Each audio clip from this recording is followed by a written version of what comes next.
नमस्ते दोस्तों, कैसे हो आप लोग। आज हम फिर एक और ज्ञान भरी कहानी के साथ आगे बढ़ते हैं। भगवान विष्णु ने लोक कल्याण के लिए किए थे 5 छल। आज हम उन्हीं के बारे में चर्चा करेंगे।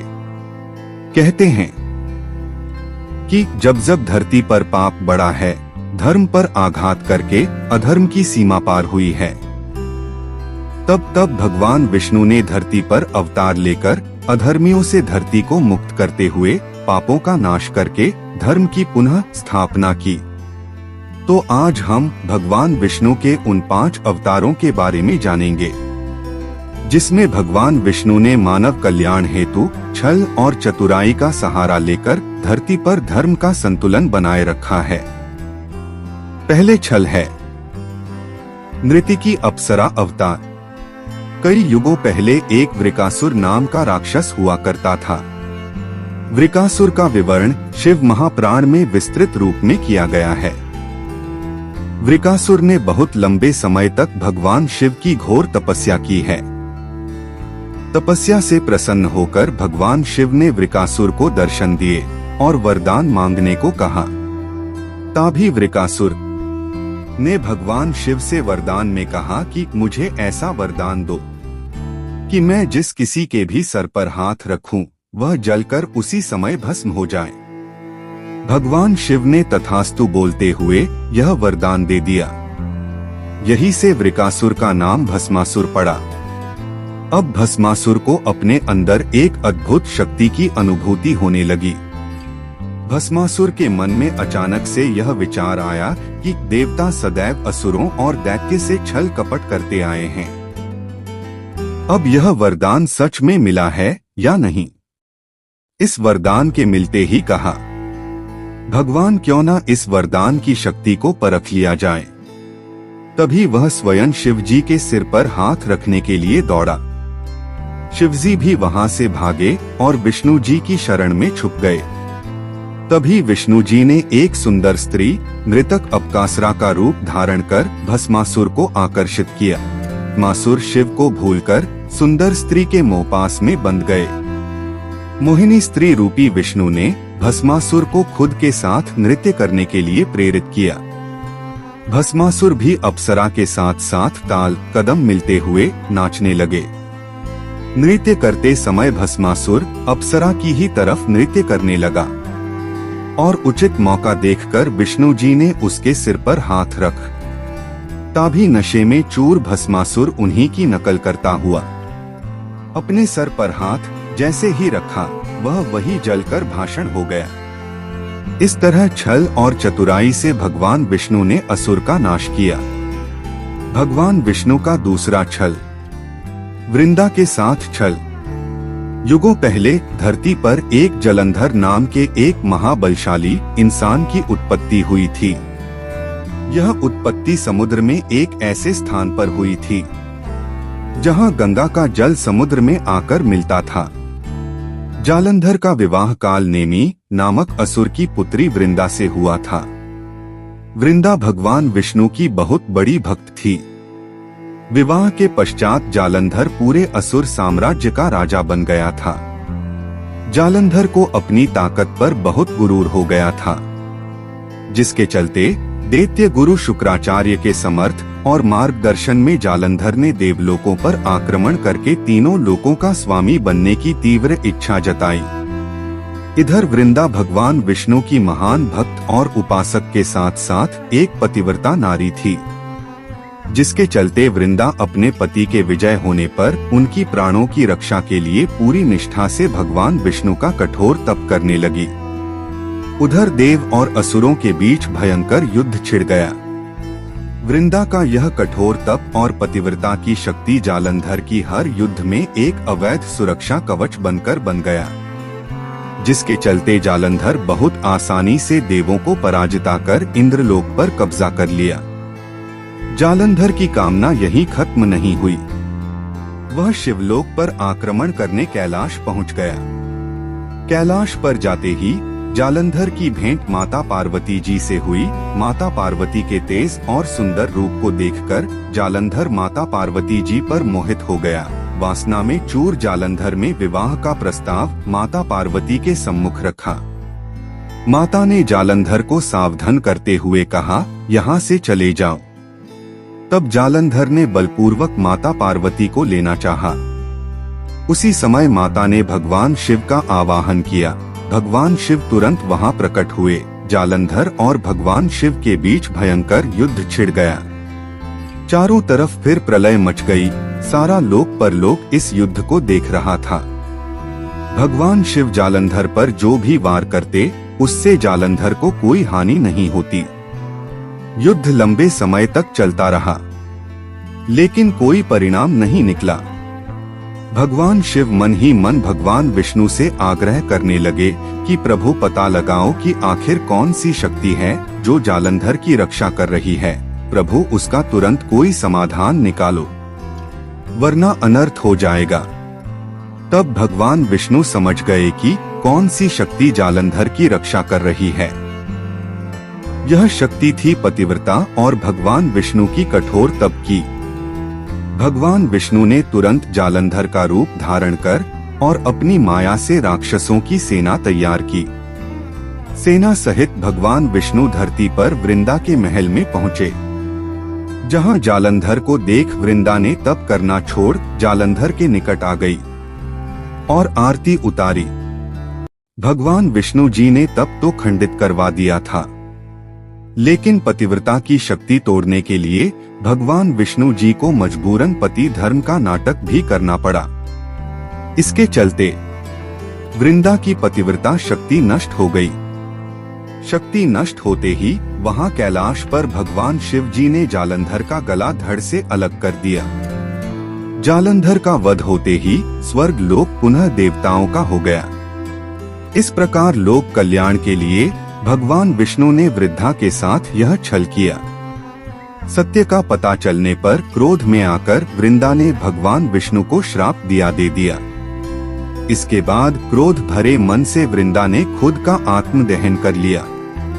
तब उसकी राख के ऊपर तुलसी का पौधा जन्मा। तुलसी देवी वृंदा का ही रूप है, जिसे भगवान विष्णु लक्ष्मी से भी अधिक प्रिय मानते हैं। भगवान विष्णु का तीसरा छल, मोहिनी रूप। दोस्तों, यह अद्भुत घटना समुद्र मंथन के समय की है। एक बार महर्षि दुर्वासा ऋषि बैकुंठ धाम से वापस आ रहे थे। रास्ते में उन्होंने राजा इंद्र को अपने ऐरावत हाथी पर सवार होकर अपनी ओर आते हुए देखा। महर्षि दुर्वासा जी ने उनका स्वागत सत्कार करते हुए उन्हें कमल के फूल की दिव्य माला भेंट की। अहंकार में डूबे इंद्र ने भेंट स्वरूप मिली उस कमल की माला को मामूली माला समझकर उसे अपने हाथी ऐरावत के सर पर फेंक दी। माला गिरकर हाथी के पैरों में जा गिरी। ऐरावत ने उसे माला को अपने पैरों तले कुचल दिया। दिए गए भेंट का इस प्रकार निरादर करने पर महर्षि दुर्वासा बहुत क्रोधित हुए। क्रोध में आकर महर्षि दुर्वासा जी ने इंद्र को शक्तिहीन होने का श्राप दे दिया, जिसके चलते इंद्र की सभी शक्तियां नष्ट हो गई। इंद्रलोक इंद्र से विहीन हो गया। इस मौके का फायदा उठाकर दैत्यों ने इंद्रलोक पर आक्रमण कर दिया और देवताओं को हराकर दैत्यों ने इंद्रलोक पर अपना कब्जा कर लिया और देवताओं को वहां से जाना पड़ा। इंद्र ब्रह्मा जी सहित श्री हरि के चरणों में सहायता हेतु पहुँचे। उस समय भगवान विष्णु संसार एवं मानव जाति के कल्याण के लिए लक्ष्मी जी के साथ समुद्र मंथन पर विचार विमर्श कर रहे थे कि इतने में इंद्र भगवान ब्रह्मा जी सहित सभी देव साथ भगवान विष्णु के सम्मुख पहुँचे। श्री हरि के सम्मुख इंद्र अपने स्वर्ग लोक वापस पाने के लिए प्रार्थना करने लगे। तभी श्री हरि विष्णु के मन में समुद्र मंथन को लेकर एक विचार आया कि क्यों न एक तीर से दो निशाने लगाए जाएं। ऐसी युक्ति आई जिससे इंद्रलोक भी वापस मिल जाएगा और समुद्र मंथन भी हो जाएगा। श्री हरि विष्णु इंद्र सहित सभी देवताओं को अमृत का लालच देते हुए बोले कि अब दैत्यों से मुकाबला करके अपना इंद्रलोक वापस लेने के लिए तुम सभी देवताओं को अमरता हासिल करनी होगी। इसके लिए तुम सबको अमृत का सेवन करना होगा और यह अमृत प्राप्त करने का एक ही विकल्प है और वह है समुद्र मंथन। समुद्र मंथन से सिर्फ अमृत ही नहीं बल्कि समस्त संसार का मानव कल्याण के लिए बहुत ही उपयोगी वस्तुएं बाहर निकल कर आएंगी। लेकिन समुद्र मंथन सभी देवता मिलकर अकेले नहीं कर पाएंगे। इसके लिए हमें असुरों की भी मदद लेनी होगी। इसलिए आप असुरों से यह संधि करो कि समुद्र मंथन से निकलने वाले अमृत को हम सब आधा आधा बांट लेंगे। सभी देव यह प्रस्ताव लेकर बिना देरी किए असुरों के पास पहुँचे। प्रस्ताव में अमृत का नाम सुनते ही सभी देवते समुद्र मंथन के लिए तुरंत राजी हो गए।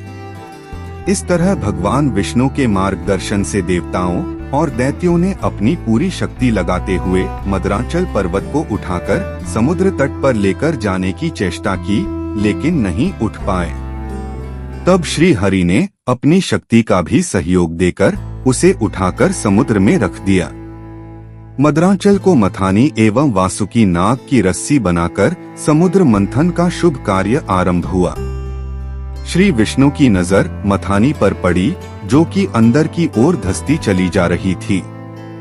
यह देखकर उन्होंने स्वयं कच्छप बनाकर अपनी पीठ पर मदरांचल पर्वत को रख लिया। तत्पश्चात समुद्र मंथन से लक्ष्मी, कौस्तुभ, पारिजात, सुरा, धन्वंतरी, चंद्रमा, पुष्पक, ऐरावत, शंख, रंभा, कामधेनु और अंत में अमृत कुंभ निकले, जिसे लेकर धन्वंतरी जी आए। उनके हाथों से अमृत कलश छीनकर दैत्य भागने लगे ताकि देवताओं से पूर्व अमृत पान करके वे अमर हो जाएं। दैत्यों के बीच कलश के लिए झगड़ा शुरू हो गया और देवता हताश खड़े थे। तब श्री हरि विष्णु जी ने एक सुंदर स्त्री का मोहिनी रूप धरकर देवता और दैत्यों के बीच पहुंच गए और उन्होंने अमृत को समान रूप से बांटने का प्रस्ताव रखा। सभी दैत्य भगवान विष्णु के इस मोहिनी अवतार पर पूरी तरह से मोहित हो चुके थे। दैत्यों ने मोहित होकर अमृत का कलश श्री विष्णु को सौंप दिया। मोहिनी रूपधारी विष्णु ने कहा कि मैं जैसे भी विभाजन का कार्य करूं, चाहे वह उचित हो या अनुचित, तुम लोग बीच में बाधा उत्पन्न न करने का वचन दो, तभी मैं इस काम को करूंगी। सभी ने मोहिनी रूपी भगवान की बात मान ली। देवता और दैत्य अलग अलग पंक्तियों में बैठ गए। मोहिनी रूप धारण करके विष्णु ने छल से सारा अमृत देवताओं को पिला दिया। इस छल का जैसे ही पता दैत्यों को चला, तब तक देर हो चुकी थी। इस प्रकार सभी असुरों ने इंद्रलोक को छोड़कर चले जाना ही समझदारी समझी। क्यों, अब वो देवताओं को पराजित नहीं कर सकते थे। देवता अमृत के सेवन से अब अमर हो चुके थे। भगवान विष्णु का चौथा छल, असुरराज बलि के साथ छल। असुरों के राजा बलि की चर्चा पुराणों में बहुत होती है। वह अपार शक्तियों का स्वामी लेकिन धर्मात्मा था। दान पुण्य करने में वह कभी पीछे नहीं रहता था। उसकी सबसे बड़ी खामी यह थी कि उसे अपनी शक्तियों एवं दानवीर होने पर घमंड था और वह खुद को ईश्वर के समकक्ष मानता था और वह देवताओं का घोर विरोधी था। कश्यप ऋषि की पत्नी दिति के दो प्रमुख पुत्र हिरण्यकश्यप और हिरण्याक्ष थे। हिरण्यकश्यप के 4 पुत्र थे, अनुहल्लाद, हल्लाद, भक्त प्रहलाद और संहल्लाद। प्रहलाद के कुल में विरोचन के पुत्र राजा बलि का जन्म हुआ। राजा बलि का राज्य संपूर्ण दक्षिण भारत में था। उन्होंने महाबलीपुरम को अपनी राजधानी बनाया था। आज भी केरल में ओणम का पर्व राजा बलि की याद में ही मनाया जाता है। राजा बलि ने विश्व विजय की सोचकर अश्वमेध यज्ञ किया और इस यज्ञ के चलते उसकी प्रसिद्धि चारों ओर फैलने लगी। अग्निहोत्र सहित उसने 98 यज्ञ संपन्न कराए थे और इस तरह उसके राज्य और शक्ति का विस्तार होता ही जा रहा था। तब उसने इंद्र के राज्य पर चढ़ाई करने की सोची। इंद्रलोक पर विजय पाने हेतु राजा बलि ने 99वें यज्ञ की घोषणा की। अगले ही दिन सुबह यज्ञ प्रारंभ की शुरुआत होने लगी। इंद्रलोक बलि की शक्ति से पहले डगमगाने लगा। देवता समझ गए थे कि यदि ये यज्ञ पूरा हुआ तो इंद्रलोक पर बलि की वजह निश्चित है। राजा बलि यज्ञ से पहले दान पुण्य का कार्य करता था। ऐसा एक दिन होगा, इसलिए भगवान विष्णु जी 12 साल पहले ही केरल में माता अदिति के यहाँ जन्म ले चुके थे। और एक दिन जब बलि यज्ञ की योजना बना रहा था, तब वे ब्राह्मण वेश में वहाँ दान लेने पहुँच गए। उन्हें देखते ही शुक्राचार्य उन्हें पहचान गए। शुक्र ने उन्हें देखते ही बलि से कहा कि वे विष्णु हैं। मुझसे पूछे बिना कोई भी वस्तु उन्हें दान मत करना। लेकिन बलि ने शुक्राचार्य की बात नहीं सुनी और वामन के दान मांगने पर उनको 3 पग भूमि दान में दे दी। जब जल छोड़कर सब दान कर दिया गया, तब ब्राह्मण वेश में वामन भगवान ने अपना विराट रूप दिखा दिया। भगवान ने एक पग में भूमंडल नाप लिया, दूसरे में स्वर्ग और तीसरे के लिए बलि से पूछा कि तीसरा पग कहाँ रखूं? पूछने पर बलि ने मुस्कुराकर कहा, इसमें तो कमी आपके ही संसार बनाने की हुई, मैं क्या करूं भगवान, अब तो मेरा सिर ही बचा है। इस प्रकार विष्णु ने उसके सिर पर तीसरा पैर रख दिया। उसकी भक्ति से प्रसन्न होकर विष्णु ने उसे पाताल में रसातल का कलयुग के अंत तक राजा बने रहने का वरदान दे दिया। तब बलि ने विष्णु से एक और वरदान मांगा। राजा बलि ने कहा कि भगवान, यदि आप मुझे पाताल लोक का राजा बना ही रहे हैं, तो मुझे वरदान दीजिए कि मेरा साम्राज्य शत्रुओं के प्रपंचों से बचा रहे और आप मेरे साथ रहें। अपने भक्त के अनुरोध पर भगवान विष्णु ने राजा बलि के निवास में रहने का संकल्प लिया।